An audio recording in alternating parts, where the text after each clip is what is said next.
The guest house lobby was wrapped in silence. The strings of tension binding Klaus, Natsuhi, and Eva had already loosened, and they were completely worn out, with their minds beginning to waver. Yeah, they should have not... They shouldn't have been so cocky in the morning, be like, oh, I don't need to fucking sleep, sleep is for pussies. Yeah, that's what you get. Every once in a while, they would stand up and walk around pointlessly, as though fighting their drowsiness. Are you okay, Eva-san? Please do take it easy and rest. I told you I'm fine. The three of us are now the only adults. There's no time to rest. No matter what the cost, we must guard this place until the end. It's interesting to see the two, talking to each other without Eva taking a stab at her in every second sentence.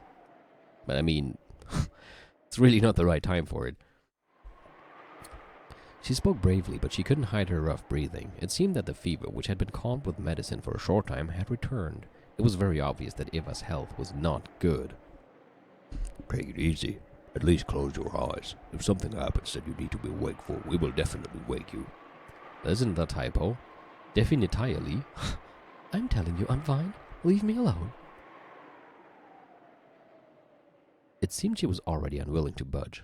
Klaus and Natsuhi realized that even if they talked to her anymore when she was like this, it wouldn't reach her ears.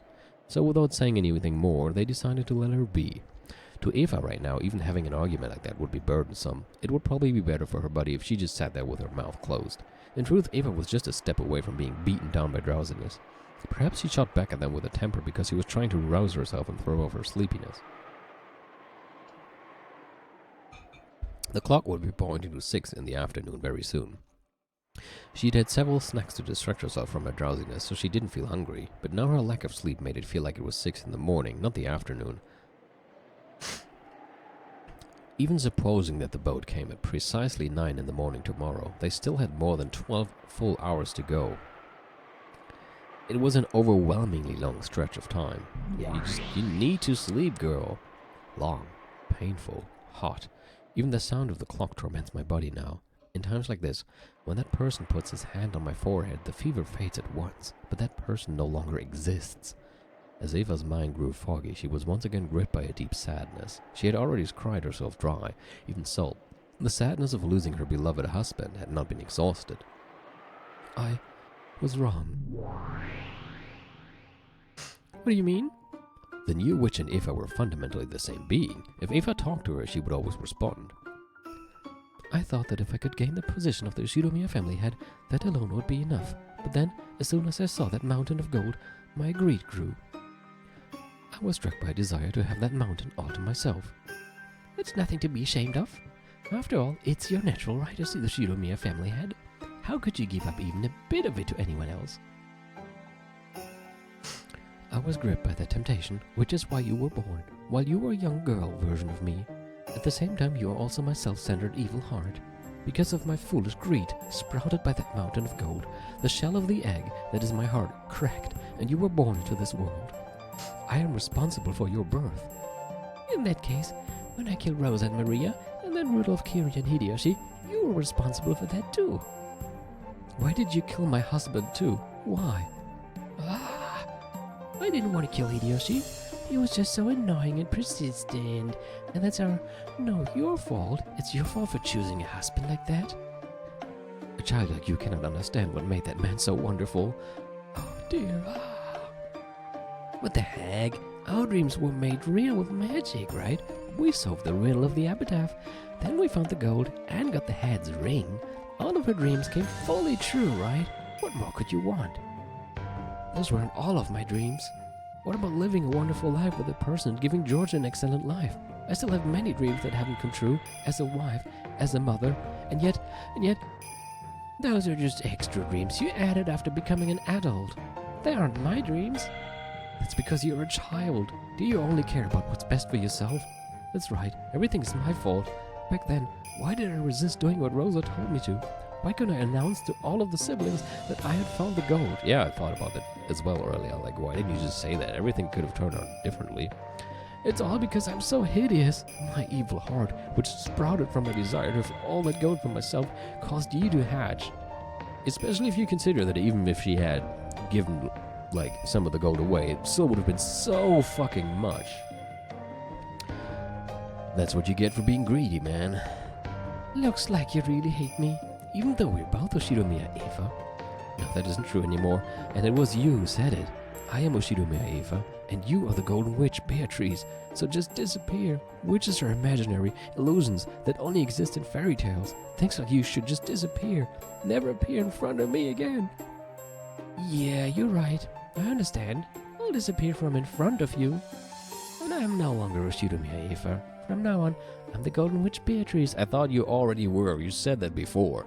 So now I can play however I want. I don't even care about you. Meh. If only you just give up and die. After having a very childlike tantrum, the witch who had once been another Eva vanished. Only Eva was left behind in the darkness, and she questioned herself. Me? I killed them? Did I kill that person? Did I kill him? She could no longer answer that question herself. I hope she wasn't speaking out loud, because otherwise Natsuhi and Klaus would be like, what? Uh-oh. It seemed that half asleep, she had gotten some saliva caught in her windpipe just as she was dozing off. Eva suddenly started coughing. Are you okay, Eva? Please, Natsuhi, some water. Yes. I'm fine, okay? I just choked a bit. It doesn't sound particularly fine. Eva pushed away Natsuhi's hand as she tried to rub her back and unsteadily rose to her feet. I'm going to go wash my face. Sorry, I fell asleep. When I get back, I'll make some more coffee. Extra strong so that I won't get drowsy until tomorrow morning. Yes, please do. Your coffee's more to my taste than what Gora makes. I'm glad to hear it, even if it's flattery. I'll be back soon. It was nice to see her smile again, at least for a few seconds. Eva exited the lobby, heading for the bathroom. Klaus and Natsuhi watched over her frail back. So, you sometimes do show concern for Eva-san, even though you've always been so much at odds with her. Isn't this how an older brother is supposed to be? Yes, I believe you're right. It isn't just Eva. There's Rudolph and Rosa too. Instead of acting like an older brother to them, all I ever did was speak arrogantly and bully them. Uh-oh, are you regretting that now? It's a bit too late for that, dude. In my own way, I was frantic in my desire to be like father, but I could never match up and always vented my feelings on them. But that is no excuse. I probably gave Eva scars so deep that they still have not healed. I regret it, but even if I apologized after all this time, it would do nothing to heal those wounds. It will still be a beginning, dude. I mean, it would, I don't know, it would be nice. Better than nothing. Could help more than you think. If you can hold on to that feeling instead of only letting it last for this moment, I'm sure your siblings will come to see it sooner or later. Though, by now, Eva is the only sibling I have left. If only you and your siblings hadn't been born into the Oshiromiya family, you might have had a more normal, a more fun sibling relationship. You mustn't say that. Eva will probably continue to hate me for her whole life, and she has a right to. I intend to resign myself to that fact and accept it. Dear. Eva, I'm sorry. Of course, you don't have to forgive me. Uh-oh. Of course I won't forgive you. What are you talking about after all this time? Oh, so now you're feeling guilty. If only you just give up and die right now. Do it, Cheester sisters. Same accuracy as last time. Could they have a bit more this time? 45 fire mission received. Reconfirming firing arc. Correcting for the discrepancies. Data link to 410. 410 data received. Firing mission confirmed. Firing! Together, the sisters released the magical bowstring they had readied. A beautiful tail trailed behind the gold arrow, and it drew a lovely curve as it flew. It was just like a gold snake. It skillfully avoided a grove of trees and flew towards the front door of the guest house. Then it flew into the keyhole of the door and snuck into the guest house without any problem at all. The gold snake raced down the hall smoothly, yet as fast as an arrow. Right before it was the door to the lobby. When it flew into the keyhole, Klaus and Natsuhi were already For an instant, Klaus thought he saw a gold-colored sparkle in the keyhole on the door. However, at the same time as he strained his eyes to see what it was, that sparkle bent like a whip and attacked, wrapping itself around Klaus's neck.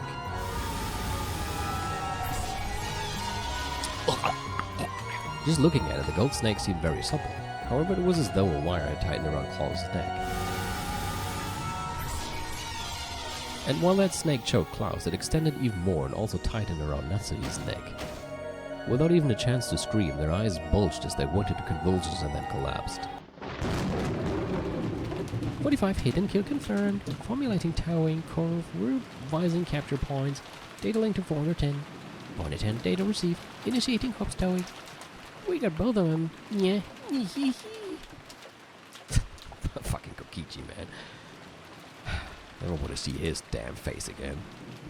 The gold snake began to drag Klaus and Natsuhi's bodies back. They slipped through the door to the corridor, dragging the bodies, gradually increasing in speed,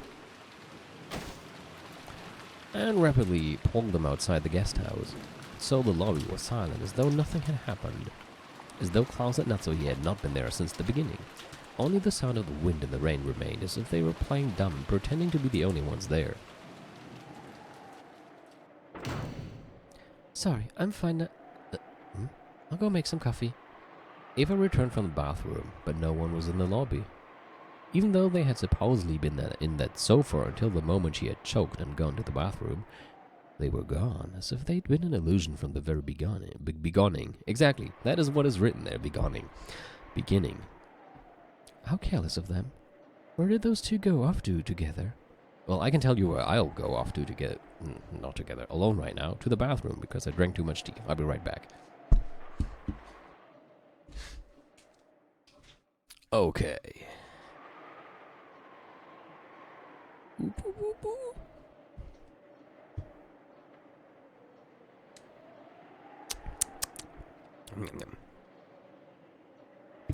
Eva put her hand on the sofa as though acting out a scene from a detective novel.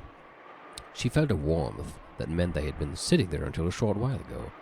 Maybe they went to do the rounds or something. For the time being, Eva sat down and waited for their return.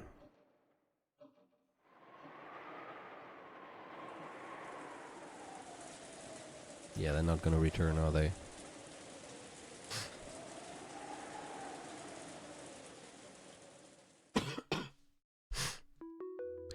Beato and George could be seen in the parlor of the mansion.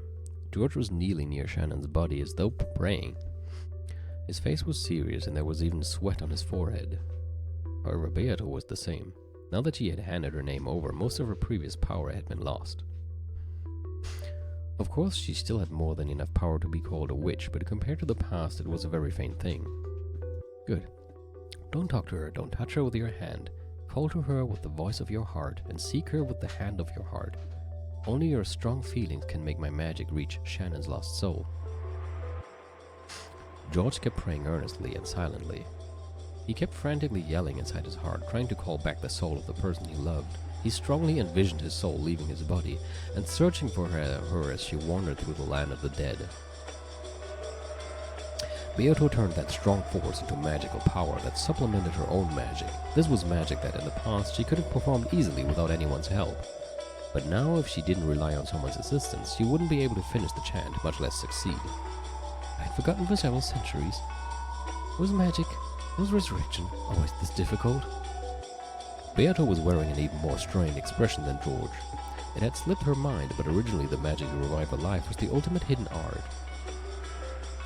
The abnormal thing was her previous magical power, which could be used over and over with the snap of her fingers, so the heavy burden on her body and mind was fundamentally speaking extremely natural. However, this man's power, even though he doesn't know magic, is nothing to be laughed at. I see, so he truly is Kinzo's grandchild. The strong energy pouring from George was large enough to act as magical power. At first, Beato thought it must be the blood of Kinzo, the sorcerer. However, that probably wasn't it. She had a feeling that Battler had already told her what it was. It had been born from the power of George's sadness at the death of the person he loved, and from the way he had tried his hardest throughout his life. From the warm times spent together with Shannon, to the sign of the dream they swore to protect in the future. Is it really possible for humans to take life so seriously even though they only have a single one? It was only natural. To her, a life didn't mean anything more than the difference between the top and bottom of an Othello piece. If the black represented death, then she thought all you had to do was flip it over again and make it white. However, it was just like that broken vase. To humans in a world without magic, where they cannot return things to their original form, it is very, very natural for them to bet their life and soul. So, is an endless witch who can do as she pleases even with life and death inferior to a limited human who cannot even surpass the mountain of death? This time the witch acknowledged it. He was able to hold a magical power that could never reside in witches who didn't understand the value of a life. Why does this thing called the endless magic exist? Even though I called myself the endless witch, did I forget what the endless magic means for 1,000 years? She looked at George's expression again. His surging earnestness was like a lightning bolt. Right now, even if George's body had been burned or smashed by a waterfall, he would probably continue to pray for his beloved without minding it, without noticing it. For the first time, she showed respect for that power, so in that instant, all magical resistance was lost, and the enormous power of George's feelings turned into magical energy in its complete form. The vase was very beautiful, rich with a history and value. Even as young as I was, it still forced me to take a deep breath when I witnessed its beauty, but that just made me want to touch it. But the vase easily fell and smashed into pieces, like a bubble that had popped. It felt as though the time it possessed a form had been just an illusion. Lives are just that fragile, just that easily lost. I realized that my foolish curiosity had led to something that couldn't be undone. No matter how much I regretted it, no matter how much I apologized, the smashed vase wouldn't return back to its original form. A lost life will not return to normal no matter what happens. I was frightened that even though my actions had been thoughtless and careless, they had stolen away a life that could never be revived again. Then I pitied that lost life and cried. I was frightened of myself, the one responsible for its loss, and cried even more. I'm sure Grandfather will also cry at the loss of this precious vase. I'm sure that all the people who love Grandfather and see him like that will cry. With the loss of a single life, the whole world can be filled with so much sadness. I cried even more at how terrible that was. Beatrice appeared and spoke. Then, my lady, let us revive that vase with magic. If that will make everyone happy, the vase and the magic and the spirits will happily lend you their power and return it to its original form. Come, my lady, close your eyes and chant with me. Come, try closing your eyes and try to remember. What form did you have? It was surely a very, very beautiful form. Please show me that form one more time.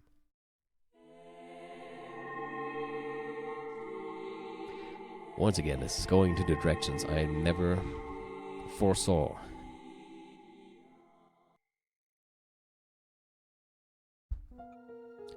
Those words of power knocked forcefully on the door to the land of the dead. The magic of her old self had performed that same forceful knock. However, doing it that way was horribly violent and earned the displeasure of the peacefully sleeping dead. But this time was different. It was very forceful and yet gentle and loving. The dead near the door opened their eyes and called out to the others that there was a voice calling for someone to come back. The sadness of that voice calling from the outside touched the hearts of the dead, and trying to respond as quickly as possible, they searched for Shannon's lost soul. And then they found it. They found the casket in which Shannon was peacefully sleeping. It truly was Shannon's soul, sleeping in the land of the dead. Inside the casket that was covered with rose flowers, frozen with frost, she was sleeping in peace. The dead silently lifted that casket up. While at a glance it looked like a funeral march, it had the complete opposite meaning. True, it was solemn, but filled with joy. The long-forgotten dead were made to remember that they were loved after their death, and they were all given a warm sense of peace. Then, as though guided by a warm light from the heavens, Shannon's body floated up out of the casket. The dead watched her go. They squinted at that warm light, offering their respect to this unknown member of the living who had not lost his love for a person even after their death.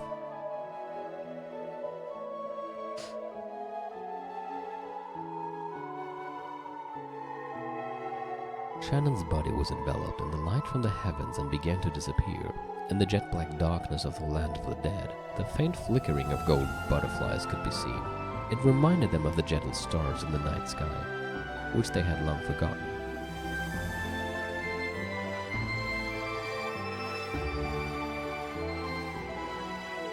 George remembered being told that he must not say anything, and he hurriedly covered his mouth. However, it felt like his heart was trying to jump into his throat, because he had seen Shannon's eyelids shake slightly. Then those eyelids slowly opened. Shannon's eyes were there, but they were still wrapped in the fog of the land of the dead. However, the human world's warmth, no, her lover's warmth, which had called back her soul, slowly dissolved that fog, and her eyes gradually regained their sparkle. Then her eyes moved and recognized George. George, son. As her lips shook weakly, Shannon definitely said that.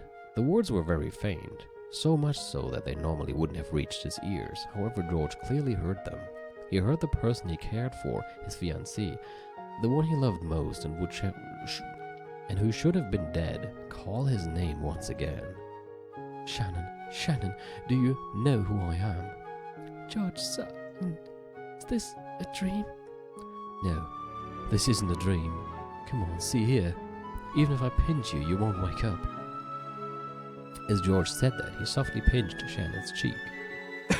It was how George had always responded in the past when Shannon had been surprised by something and had asked if she was dreaming. When Shannon felt the warm touch of George's finger on her cheek, and when George realized that the warmth of the living had already returned to his beloved person's cheek, they both cried. What words should a pair of lovers separated by death celebrate with when they are reunited? The words of the human world are not enough. In short, they had no need of the words of this world. George simply hugged Shannon, who was sitting up without talking.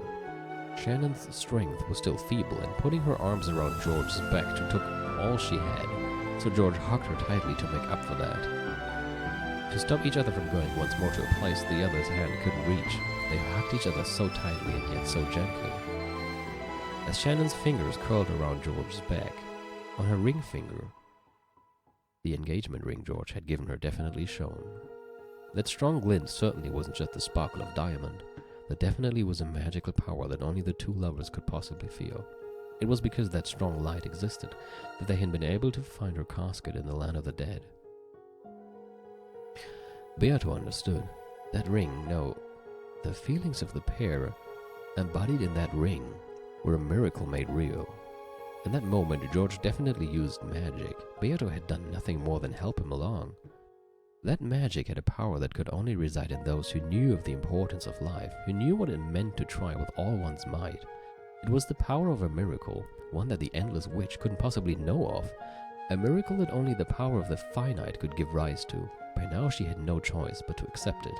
She had to accept that true magic, true magical power, exists in the place furthest away from she who called herself a great witch. Beatrice Summer?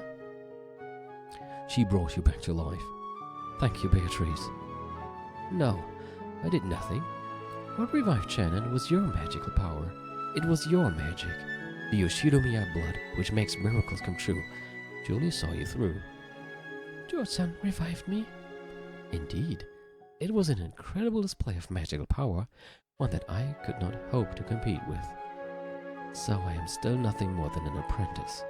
Now I finally know my place. Beato staggered backwards. Her physical strength was clearly exhausted. She had humbly said that George's power alone had revived Shannon, but Beato had also used all of her magical and physical strength.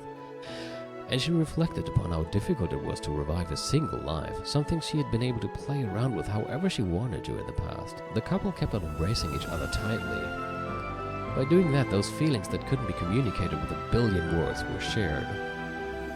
Thank you, Beatrice. We're in your debt. Thank you very much, Beatrice Summer. I'll never forget the debt I owe you for bringing me to George again. Stop that. Being thanked by a pair of lovers is far too embarrassing for one who has been feared as a monster of a person. Don't worry about me. Celebrate your reunion together to the fullest. It's a hard word. Beato, who was leaning with her back against the wall, slid down the wall and sat. How many centuries had it been since she last grew this tired from using magic? I probably haven't been this tired since the time I first succeeded in magic. Didn't teacher praise me that time? Oh, but didn't I kill that same teacher who praised me? Don't be so naive, Beatrice. Isn't that what killing means? Finally, it seems you have finally remembered how to use magic. My head feels parched and suffocated, and I can't even remember. More importantly, didn't I kill you? You shouldn't be appearing. You are still allowing me to live even now. That is why I can appear like this. However, I did not come just to pet your head. Did you come to sneer at how pathetic I am? Anyway, if I have my head petted by a retired witch after all that's happened, the other witches will laugh at me. That's right. According to your bragging, you are not only a full adult, but a retired one, and yet only now have you learned how to use magic. That certainly does sound too embarrassing to tell anyone. Yeah, tell me about it. Keep it a secret, okay, teacher? Beato gazed at the couple hugging each other with a sense of pleasant despondency. Love, is it? I'm no match. Oh no. Fuck you, no. Fuck you. Go away. Go to a different game. Get out. Get out. No.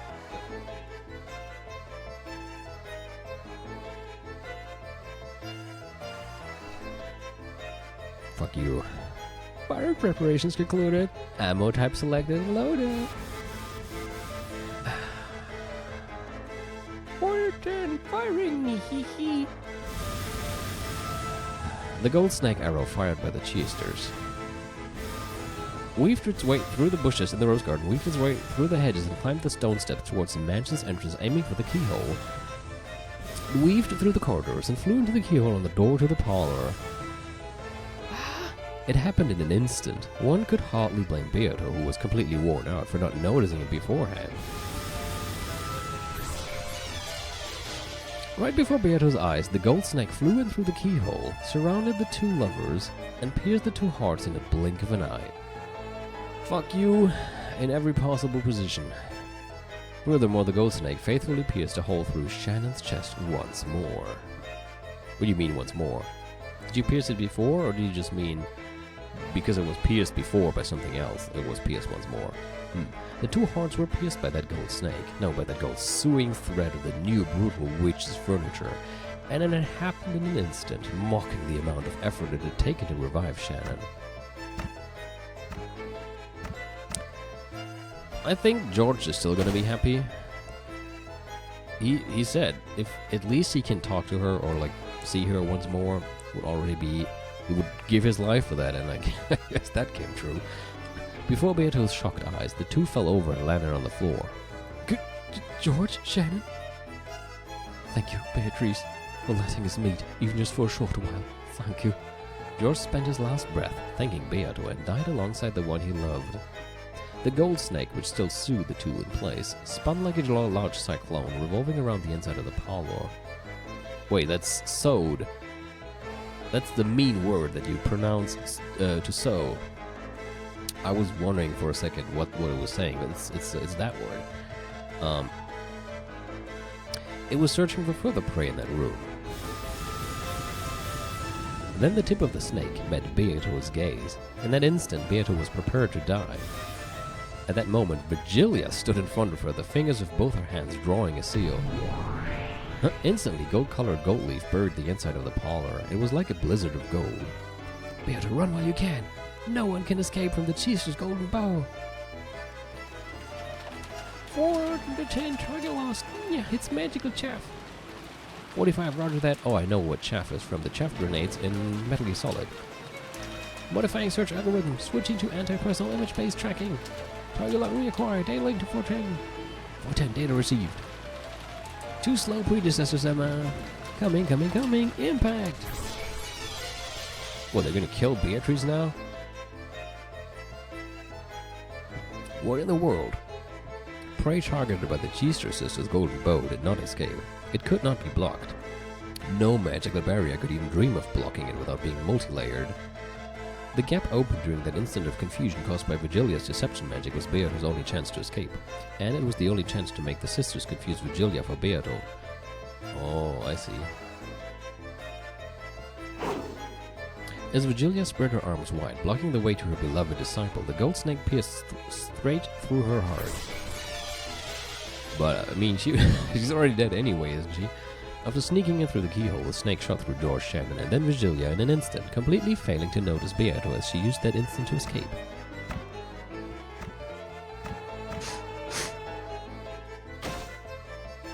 As soon as Virgilia saw that Beato had gotten away, she died. I mean, she was already dead, wasn't she? The strength left her body, and like gold dust drifting with the wind, her form was erased. Beato completely erased all traces of her magical power, became gold butterflies, and passed through the wall, escaping to the wind and rain outside. Damn it, damn it, damn it, you bitch, you bitch! Beato felt regret from the bottom of her heart. Why? Because she had been attacked by the new witch? Probably not. Of course she hated losing her teacher, and even more importantly, Beato's rage at the barbarism that had brutally stolen away the reunion between two lovers. Beato had poured out almost all of her magical power to reunite them, even though the result had been a miracle. The time it took to steal that away had been so ridiculously short. Beato trembled at the barbarous cruelty that had brought about such an abrupt end. Besides, this was the true form of the acts she herself had committed up until that point. So just as strongly as Beato hated the new witch, she also looked at her previous self with disgust. Yeah, you finally see it now, huh? What you have been doing up until now. But now she had to escape. If she was targeted next, she would probably lose her alive. To think that a chess player had descended, thinking they were like a god, only to be attacked by the pieces.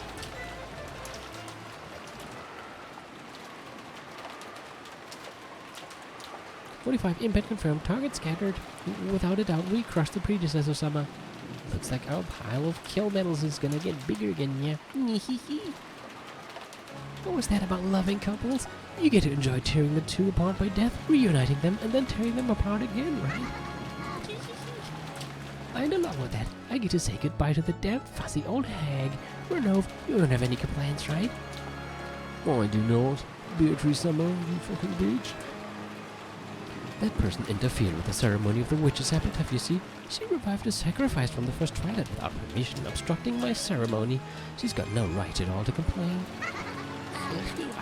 But it sucks that she didn't leave a corpse behind, and I thought I'd be able to torture that old hag to death over and over again endlessly." I think even Renove has kind of had enough of her.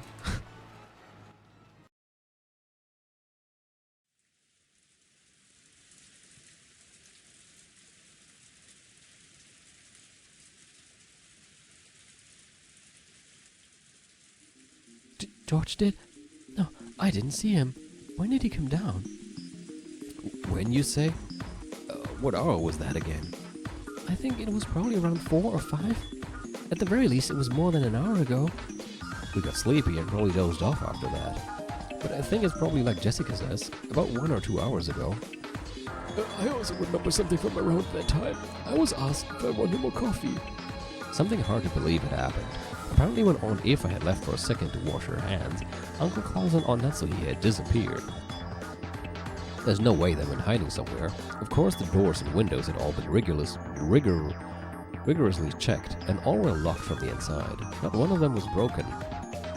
Oh, okay, so I guess they did close the window. And that wasn't just true for the first floor. The second floor was the same. Again, all the doors and windows had locks built in a way that made it impossible to lock them from the outside. In other words, there was no way that Uncle Klaus and Aunt Nathalie had gone outside, and yet they couldn't be found. Furthermore, they weren't the only ones who had disappeared, so had George Aniki of all people.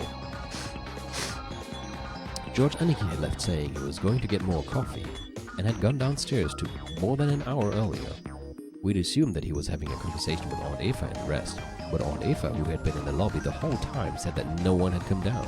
Since all the doors and windows were locked from the inside, it was unthinkable that they had gone outside. However, 3 humans had evaporated from this barricaded guest house, which had become a perfect closed room.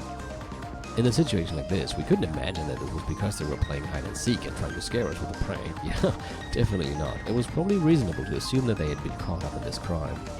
When Aunt Eva had learned that her only son was missing, she had gone half insane, running from room to room and yelling his name. I can understand that. And Jessica, who had suddenly lost both of her parents, had chased after her. cries of George, George, and Mom, Dad continued to echo through the guest house for some time. I think George said something about wanting to see Shannon's dead face. It would be reasonable to assume that he snuck out of the guest house and went to the mansion, but I didn't have a clue about Uncle Klaus and Aunt Natsui. Did they see him leave and then go to the mansion to search for him? Without even telling Aunt Eva? At this rate, it's only a matter of time before we start planning to leave the guest house to go search for them.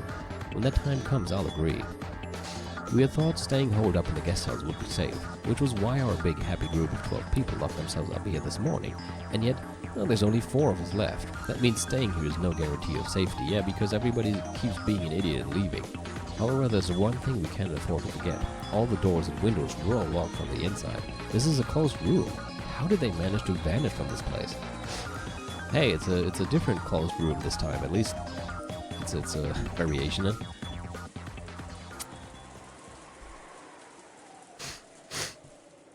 This time it's not how did the corpses get into the closed room and how did they get out.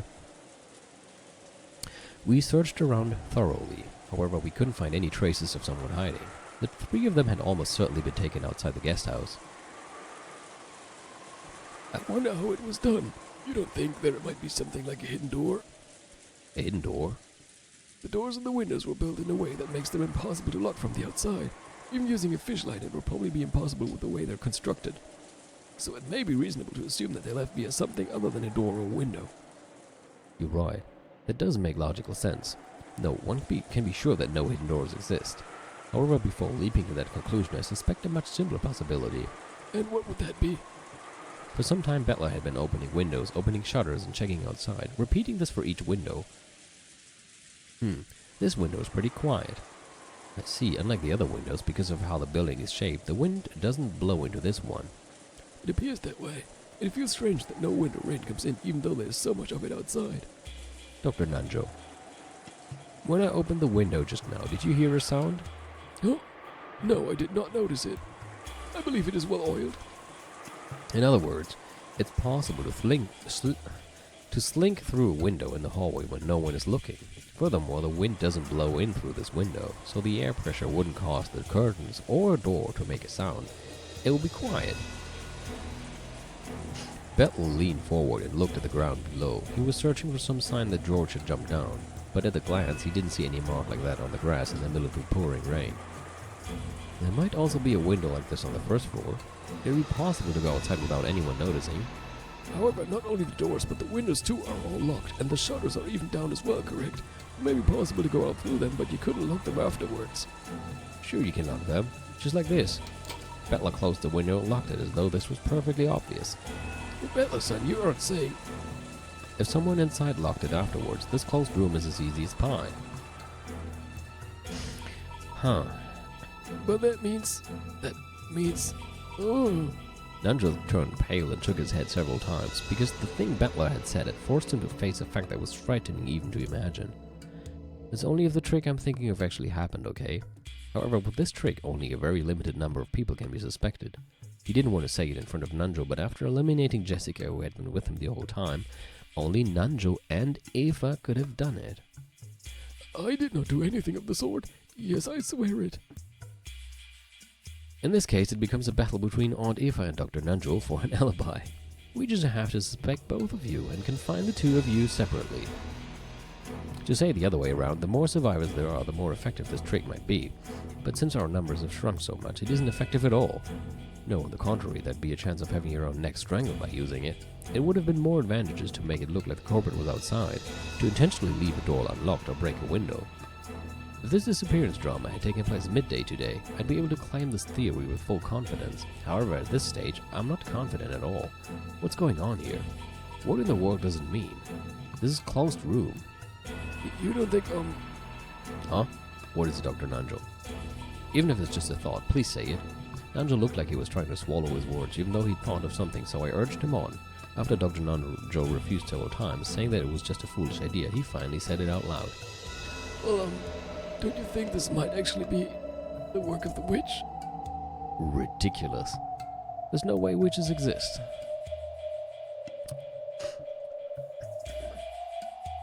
The witch is... Trying to figure out who's saying that. Okay, I guess that's Nanjo. The witch is trying to make her case to us, specifically because she's doing things that humans cannot do. She must be trying to make us accept her as a witch. To me, this disappearance from the closed room of the entire guest house feels like that kind of message from the witch. It's something I must not think of. Surely it cannot mean anything. Oh, I am frightened. Is he faking this? As Dr. Nunja shook with fear, it looked like he was trying... Huh? There's this... He was twice. It looked like he was trying to erase the fearsome thoughts that he kept imagining, one after the other. When we went down the stairs, Aunt Eva and Jessica were enraged, and were each persistent in their desire to leave this place and search for their respective families. It was a desire that naturally hits those who can no longer see their family. Hold on, there's a hair. It's annoying me. Go away, hair. Aunt Eva told Dr. Nadja and me to stay here, but I shook my head and started walking. I've been shut up inside for a long time already. I've started wanting to breathe some outside air. Yeah, if we're going, let's go quickly. There's no way I'm going to keep myself shut up in a place like this anymore. Let's go and find Mom, Dad, and George, Nissan, right now. Yeah, you're going to find them all right. The blood had all risen to Jessica's head. I hope it doesn't set up her asthma. If anyone wants to stay, go ahead and stay. We'll be searching outside. What about you, Dr. Nanjo? Will you watch the place by yourself? No, allow me to join you. Rather than holding up alone in a guest house whose security was by no means guaranteed, it would be better to enter a danger zone as a group of 4 people. Aunt Eva had a gun. Moving separately from her was almost like asking to be made into the next victim. True. In this way, the 4 of us decided to leave the guest house. Even though it should have been safe to barricade ourselves here, we lost 8 people after doing so. It was almost as though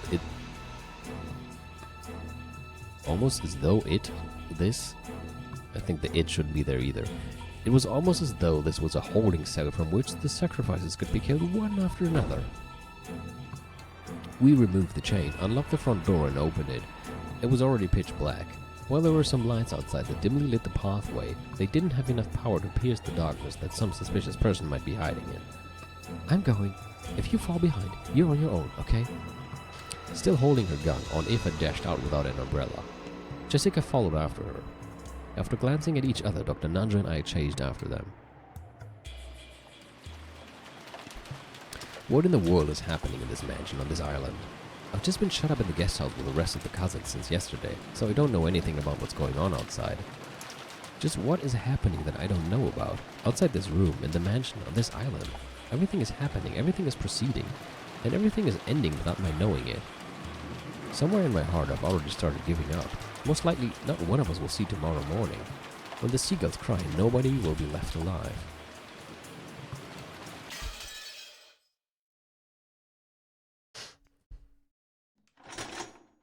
Okay.